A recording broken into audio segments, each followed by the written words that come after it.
बादामी देवी गोयनका माध्यमिक आदर्श विद्या मंदिर मंडरायल के ऑनलाइन क्लास में सभी भैया बहनों का हार्दिक अभिनंदन। आज कक्षा 8 विषय विज्ञान लेसन नंबर 2 का प्रकरण हानिकारक सूक्ष्म जीव के विषय में अध्ययन करेंगे।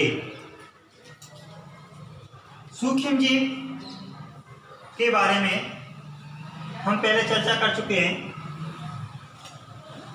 सूक्ष्म जीव के प्रकार के बारे में अगले वीडियो में चर्चा कर चुके हैं। आज सूक्ष्म जीव मनुष्य पर, अन्य जंतुओं पर, पालकों पर क्या क्या हानिकारक प्रभाव डालते हैं, इसके विषय में अध्ययन करेंगे। सूक्ष्म जीव अनेक प्रकार से हानिकारक होते हैं। कुछ सूक्ष्म जीव मनुष्य, जंतुओं एवं पौधों में रोग उत्पन्न करते हैं। ऐसे सूक्ष्म जीव जो मनुष्यों में, जंतुओं में, पालकों में रोग उत्पन्न करते हैं, उन सूक्ष्म जीवों को रोगाणु अथवा रोगजनक कहते हैं। रोग वास्तविक से 2 प्रकार के होते हैं, संचरणीय रोग और असंचरणीय रोग।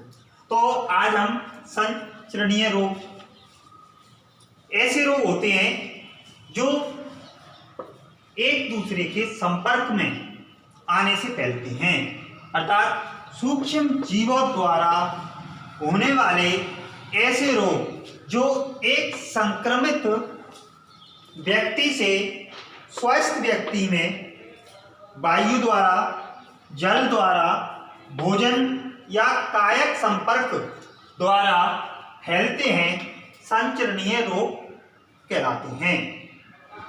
यानी एक दूसरे के संपर्क में आने से जो रोग फैलते हैं वे संचरणीय या संक्रामक रोग कहलाते हैं। उदाहरण के तौर पर अपन देखें, हैजा है, सामान्य सर्दी जुकाम है, चिकन पॉक्स है, क्षय, टीबी यानी ट्यूबरक्यूलोसिस बैक्टीरिया द्वारा फैलने वाली बीमारी हैं। मनुष्य में सूक्ष्म जीवों द्वारा होने वाले सामान्य रोग के विषय में अपन देखेंगे। तो मनुष्य में जो रोग उत्पन्न होते हैं, चाहे क्षय रोग हो, खसरा हो, चिकन पॉक्स हो, पोलियो हो, हैजा हो, टाइफाइड हो, हेपेटाइटिस ए, मलेरिया आदि सूक्ष्म जीवों के द्वारा फैलते हैं।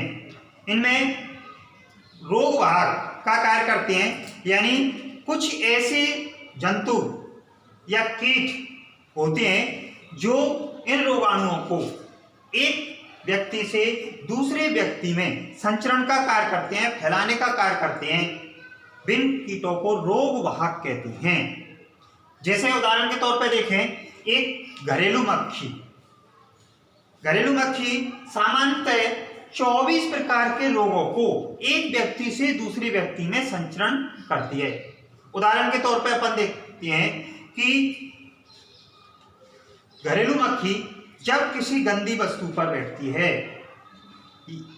या किसी मृत जीव पर बैठती है तो अपनी टांगों में कुछ वायरस, जीवाणु, जो सूक्ष्म जीव होते हैं, हमको दिखते नहीं हैं, उनको चिपका कर हमारे भोजन पर डाल देती है और हमको उसका पता भी नहीं चलता है कि ये हमारे भोजन में सूक्ष्म जीव आ गया।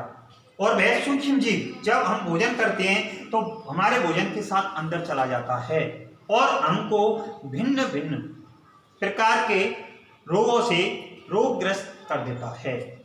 इसी प्रकार एक मादा एनाफिलिस जो मलेरिया रोग का वाहक है, ये प्लाज्मोडियम जो मच्छर की एक प्रजाति है, वो प्लाज्मोडियम इसका वाहक का कार्य करता है। मच्छर जब एक स्वस्थ व्यक्ति को काटता है तो उस मच्छर के में प्लाज्मोडियम सूक्ष्म जीव पहुंच जाता है और उस स्वस्थ व्यक्ति को रोगग्रस्त कर देता है। क्षय रोग, इसका रोगजनक होता है जीवाणु, ट्यूबरक्यूलोसिस बैक्टीरिया। ये इसका संचरण वायु के द्वारा होता है। जब एक टीबी ग्रस्त व्यक्ति खांसता है, छींकता है या बलगम डालता है तो हजारों जीवाणु वायु में संचरण करने लगते हैं और फिर वायु के द्वारा जब कोई व्यक्ति उस वायु को, जो संचरित या संक्रमित वायु है, उसको कोई स्वस्थ व्यक्ति उपयोग करता है या श्वास के द्वारा उसके अंदर प्रवेश कर जाते हैं। इसी प्रकार खसरा वायरस जनित रोग है, इसका भी संचरण वायु के द्वारा ही होता है। चिकन पॉक्स है, ये भी वायरस जनित रोग है, इसका संचरण भी वायु के द्वारा होता है। अब इनके बचाव के उपाय, सामान्य बचाव के उपाय हैं, रोगी व्यक्ति को पूरी तरह से अन्य व्यक्तियों से अलग रखना चाहिए। यानी क्षय रोग या टीबी ग्रस्त व्यक्ति है तो उसके खाने की वस्तु अलग होनी चाहिए, बर्तन उसके अलग होने चाहिए, कपड़े उसके अलग होने चाहिए। यानी पूरी तरह से स्वस्थ व्यक्ति को उससे दूरी बनाए रहनी चाहिए। उसकी देखरेख व्यक्ति करे तो वो सावधानी से करे। पोलियो भी जीवाणु जनित रोग है जो जल या भोजन के द्वारा फैलता है और इसके बचाव का साधारण से सामान्य उपाय है व्यक्तिगत स्वच्छता। यानी अपने आसपास स्वच्छ वातावरण होना चाहिए और खुद की शारीरिक सफाई स्वच्छता रखनी चाहिए। टाइफाइड जीवाणु जनित रोग है, संचरण जल के द्वारा होता है, इसमें भी व्यक्तिगत स्वच्छता रखनी चाहिए। हेपेटाइटिस ए, हेपेटाइटिस बी, ये भी वायरस जनित रोग है, जल के द्वारा इसका संचरण होता है और इसमें भी हमको सावधानी बरतनी चाहिए। मलेरिया प्रोटोजोआ जनित बीमारी है जो मादा एनाफिलीज मच्छर के काटने से होती है। इससे जो ग्रस्त व्यक्ति होता है उसको आई फीवर और टकटकी लगाकर या सर्दी लगकर बुखार होता है। तो इसका बचाव है, हमें मच्छरदानी का उपयोग करना चाहिए। हमारे पास